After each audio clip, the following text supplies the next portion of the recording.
يا أيها الذين آمنوا كتب عليكم الصيام كما كتب على الذين من قبلكم لعلكم تتقون أياما معدودات فمن كان منكم مريضا أو على سفر فعدة من أيام أخر وعلى الذين يطيقونه فدية طعام مساكين فمن تطوع خيرا فهو خير له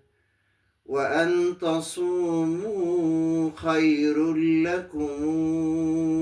إن كنتم تعلمون